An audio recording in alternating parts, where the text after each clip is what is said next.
Olá, seja muito bem-vinda, muito bem-vindo à Rede Líderes Digitais para mais um capítulo de conhecimento. E a gente traz aqui quem já teve resultados positivos, principalmente nessa nova era digital, que você sabe que não é só tecnologia, é um novo jeito de fazer as coisas, uma nova cultura. E hoje a gente vai falar da transformação das vendas B2B, ou seja, de empresa para empresa. Ulisses, obrigado pela sua presença, mas antes de mais nada, eu queria que você se apresentasse, contasse um pouquinho do seu histórico. Excelente. Muito obrigado, Vitor. Obrigado à Rede Líderes Digitais. É um prazer estar aqui colaborando e contribuindo aí com esses tópicos que cada vez mais estão quentes aí no mercado B2B, principalmente na área de vendas e marketing, onde eu contribuí e vou contribuir mais 23 anos já de profissão, tá? Sou engenheiro de formação, depois fiz a pós-graduação na FGV, trabalhei em grandes indústrias tech, na área de vendas consultivas, marketing estratégico, vendas baseadas em valor, que hoje está cada vez mais em alta, e apaixonado por tecnologia e inovação. Por ter uma formação técnica sempre presente nesses ciclos de inovação tecnológicos, e hoje a gente está intensamente vivendo transformações tecnológicas enormes que a gente precisa estar se adaptando e muito bem posicionado aí para lidar com esse mundo e a gente ter perenidade nos negócios e nas relações. Então, assim, muito obrigado aí pela oportunidade. Imagina. Hum, Luiz, vamos começar.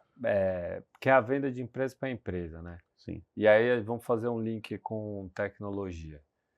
Se a gente for colocar numa linha histórica, a gente vê que quase todas as tecnologias, desde lá de trás, vamos colocar 100 anos atrás, tá? Todas elas eram muito voltadas para o B2C. Então, TV, rádio, revista, anúncio, Uhum. bora.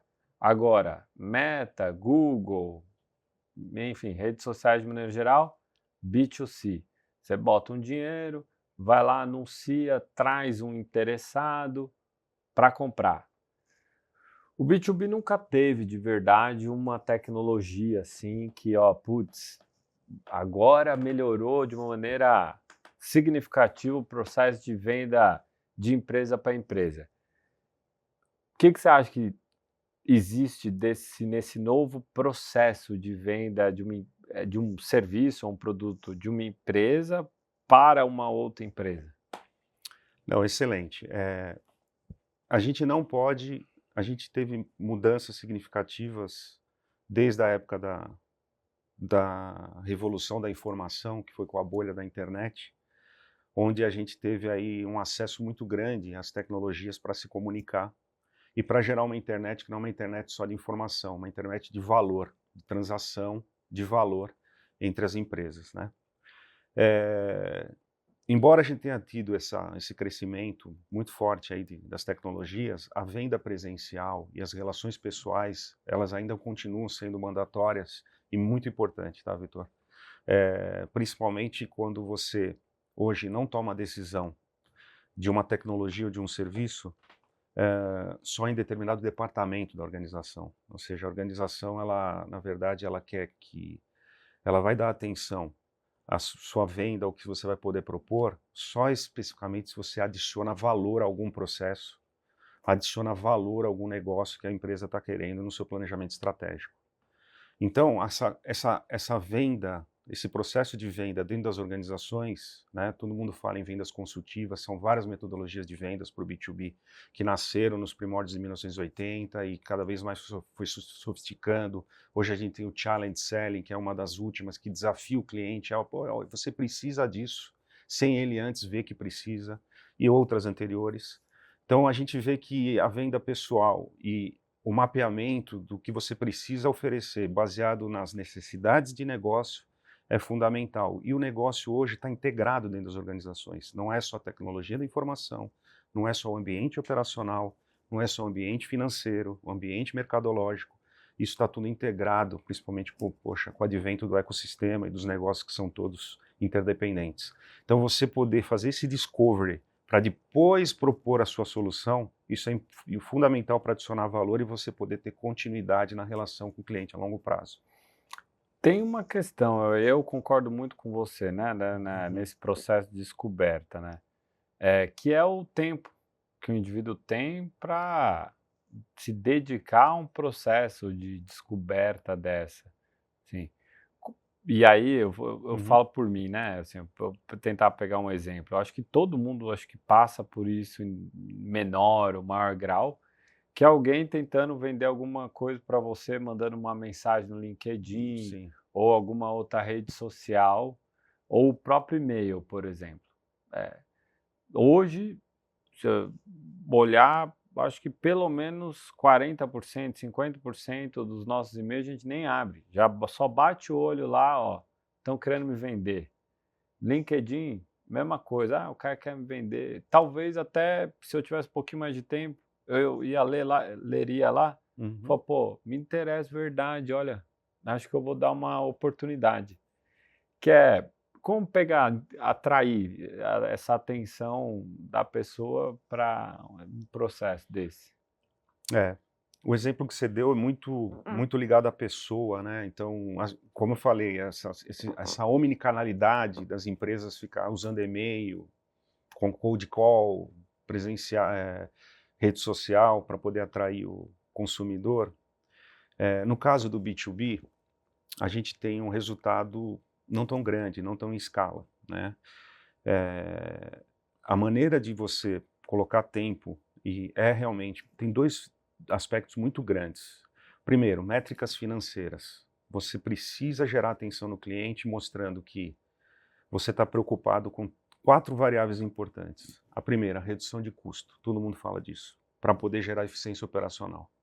Mas as organizações têm que sair só da eficiência operacional e têm que entrar num contexto maior, resiliência, competitividade.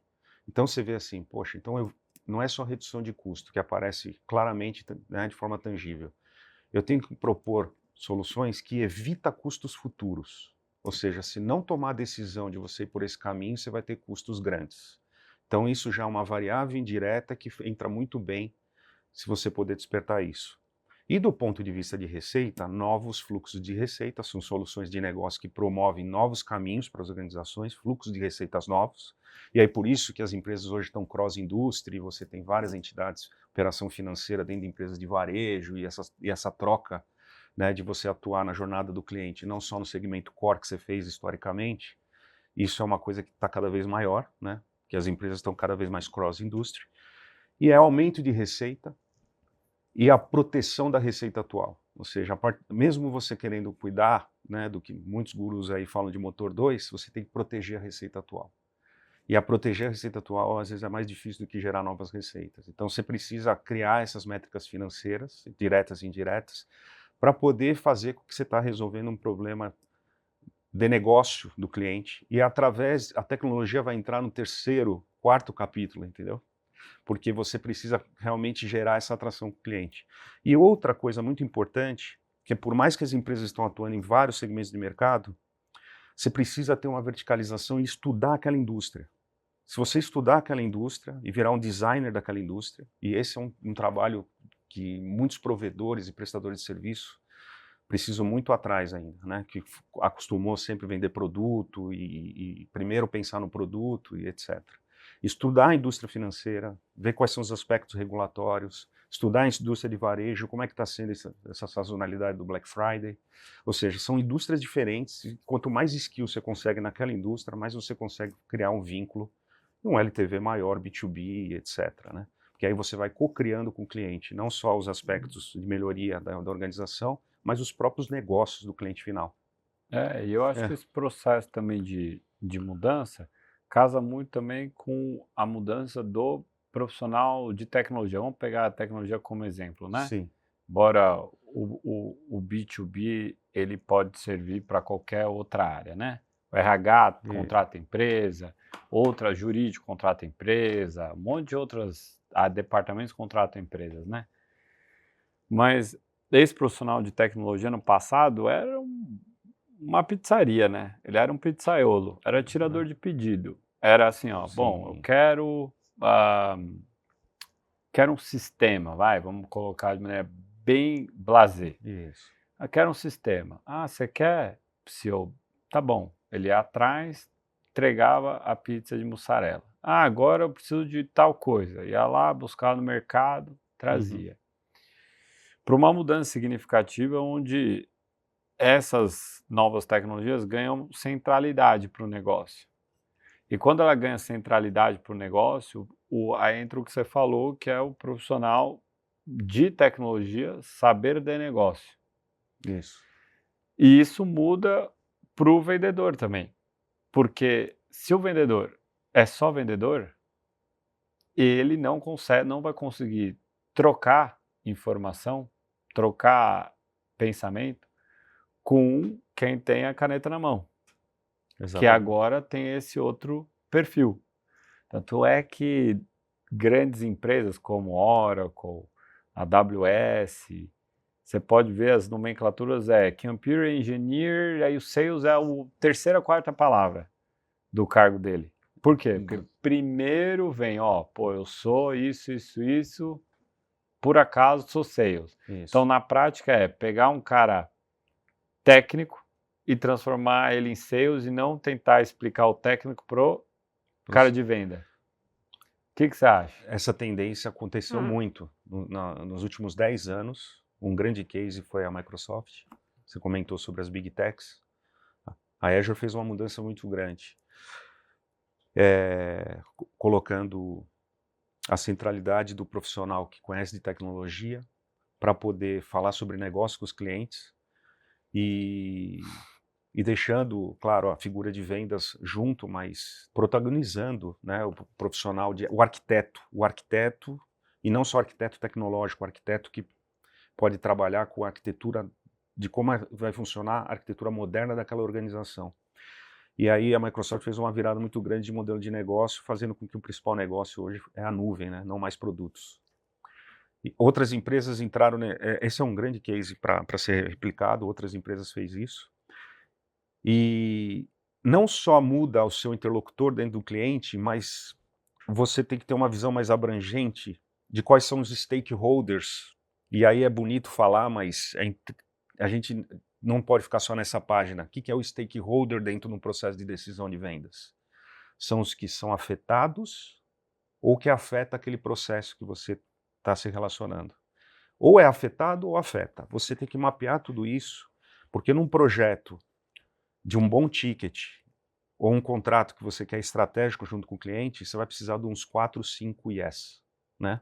E isso, a figura de vendas tem que ter essa ciência. Poxa, mas você amplia o ciclo de venda do seu negócio? Sim, mas você tem que ter uma capacidade de priorização e saber qual é a energia que você tem que gastar, em quais contas que você vai gastar e onde você vai poder adicionar valor. Porque onde você não vai poder adicionar valor, ou não faz parte do seu objetivo estratégico, realmente você vai ter que operar isso de uma outra forma, não através de você e da tua estrutura. Então, essa qualificação cada vez mais em vendas está acontecendo, né? E, claro, as Big Techs que você falou, elas se reinventaram nesse sentido e a AWS já é um dos negócios mais importantes da Amazon como um todo, né? Novo fluxo de receita, depois que viu que tinha uma infraestrutura de TI enorme, né? E hoje, me parece que a dependência da AWS é muito grande no mercado B2B, né? E eles realmente focam nisso. Muita coisa que eu falei aqui faz parte da estratégia de vendas deles, por exemplo, e outras Big Techs. É isso, Vitor.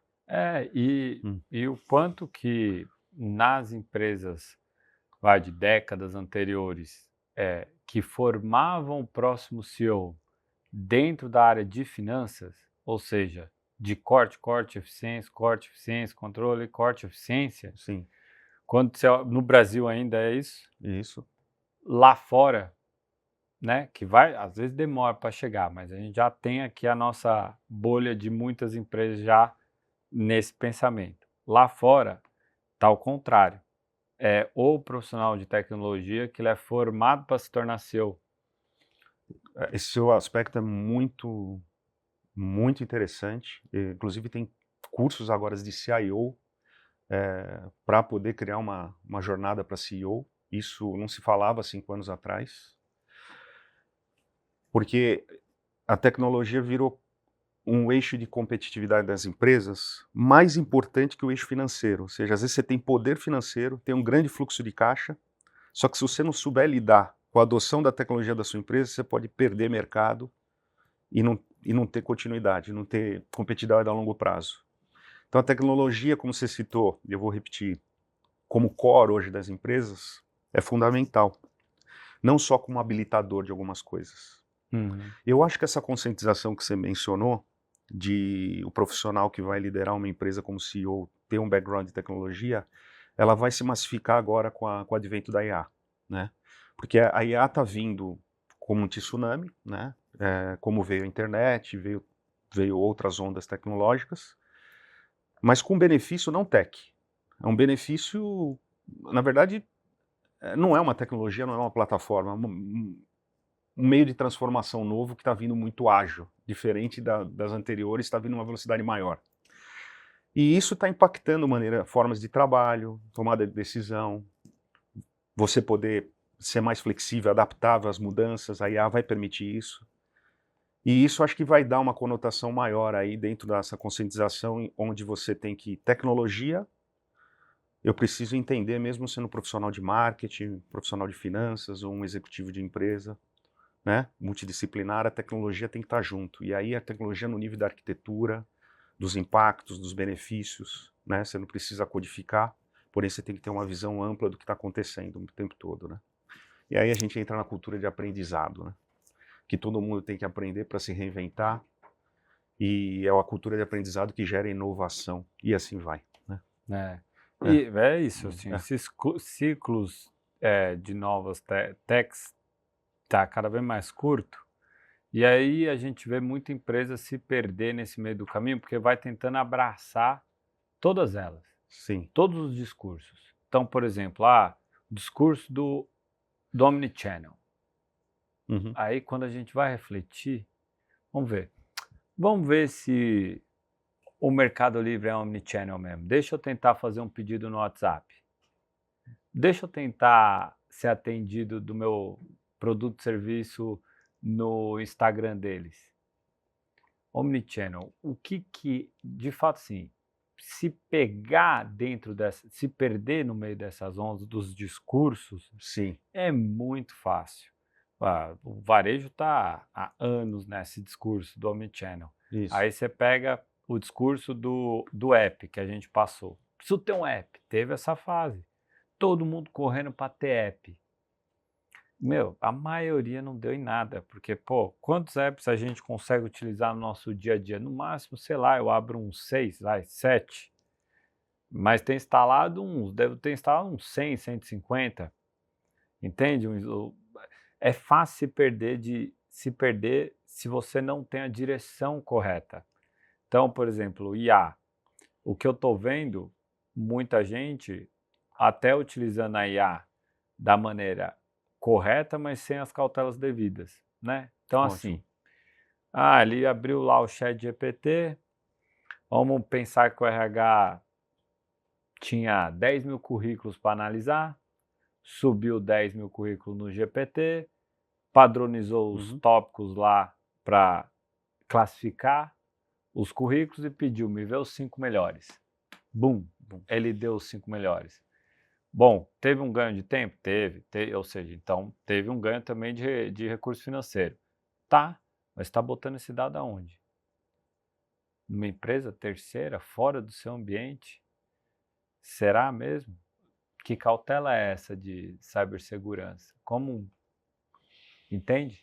Entendo. Então, É, para é, quem não tem a direção, qualquer caminho serve, da Alice no País das Maravilhas, isso. né? A questão é de manter o prumo de saber a direção, né? E no processo de venda, eu acho que é um pouco isso. Eu vejo muita gente vendendo o FOMO, que é o medo. Você vai perder a onda. E aí o cliente do outro lado, muitas vezes, também está com esse medo, aí eles se encontram, mas aí ele fica meio receoso. Será que vai? Sim, sim. Será que eu acredito? Será que é? É, começando pelo seu lado da distração, né, que você citou em relação a essas ondas que vêm, né, omnicanalidade, essas ondas tecnológicas, e muita gente Se não tiver embasada num planejamento estratégico, numa direção, e você não, né, você não adotar a tecnologia como meio, né, e sempre como meio para se atingir os objetivos dessa direção, primeiro, você vai fazer uma venda para o cliente, vai criar um contrato e ele não vai ser sustentável, né? Você percebe claramente que você entrou num hype lá de momento, vendeu uma coisa, o cliente também estava ouvindo isso, precisava fazer para mostrar para a empresa e Uhum. adquiriu. Tem que tomar esse cuidado na relação de vendas.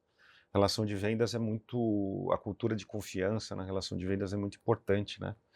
A ponto e é gradativo. Você não consegue na primeira reunião, na segunda, aí nós estamos falando de um aspecto na vendas consultiva, que é o aspecto comportamental. Você não consegue, primeiro, manter a sua ansiedade dentro do lugar, trabalhar com planejamento, trazer para o lado de metodologia junto com o cliente, e ele vai adquirindo confiança com você a ponto de ver que você está entregando para ele um caminho sustentável, ou um caminho que ele não vai ter perda de investimento, mas ele vai ter ganhos, camadas que ele vai pôr e vai se modernizar. E a forma de negócio também, por isso que parou esse negócio de vender muito equipamento a um valor alto, muito hardware, né? O software acabou dominando o mundo, AI está dominando o software agora, todo software tem que estar embarcado com AI, senão não é competitivo a aplicação. Então, assim, e a maneira de consumir isso, né, no mercado B2B vai ser como serviço, né? Porque o cliente ele quer poder ter flexibilidade, né?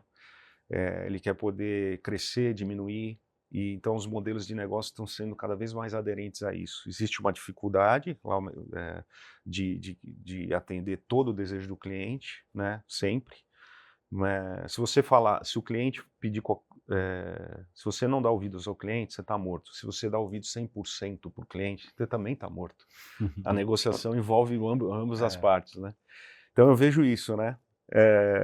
A gente tem que seguir com esse aspecto que você falou da direção primeiro, para depois a gente poder atuar, né, com todo esse... O problema não é mais tecnológico, ela está disponível a tecnologia, o problema é a conscientização, o contexto, né, ou seja, quando você vai aderir a IA. Tem um estudo muito interessante num curso que eu fiz em 2019 sobre o impacto da estratégia de negócio, a IA. Ainda estava sendo visto, o ChatGPT não existia, ainda estava sendo visto se a IA ia ter um caso de uso mais para NLP, que é, né, linguagem de processamento natural, se era robótica, né? E aí as coisas foram caminhando dos 19 para cá, aceleradas pela pandemia, né? E hoje a gente tem muito NLP, né? Ou seja, bot, essas coisas, né, com IA, ou interface de voz para dados, etc.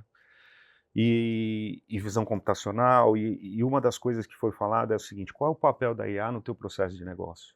A IA vai ser o quê? Ela vai ser seu parceiro, ela vai ser seu assistente, como um chat GPT, ela vai ser seu gerente? Ela pode até ser seu gerente, mas você tem que ter mapeado o processo de negócio para colocar a IA, dando ordem para os colaboradores atuar de acordo com a IA. Pode ser seu gerente, mas primeiro você precisa saber como é que você vai criar essa inteligência que hoje chama de coletiva entre a IA e o humano, para depois você vir com as ferramentas, com a tecnologia.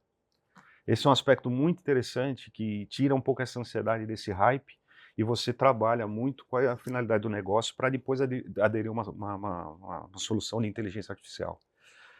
E por fim, a questão da governança, eu acho muito legal. A governança de IA é um negócio que vai crescer muito, está embrionário, nessa questão da privacidade dos dados que você falou, né? O ChatGPT, eu posso usar, as pessoas vão usar com ou sem governança nas empresas, mas se a empresa conseguir criar elementos de quais são os dados, onde eles estão depositados, qual é o letramento que aquele funcionário pode fazer com o IA. E aí nós vamos falar de aprendizado e de aculturamento. Isso vai começar nas empresas para elas terem governança para lidar com essa nova tecnologia, porque é irreversível, né?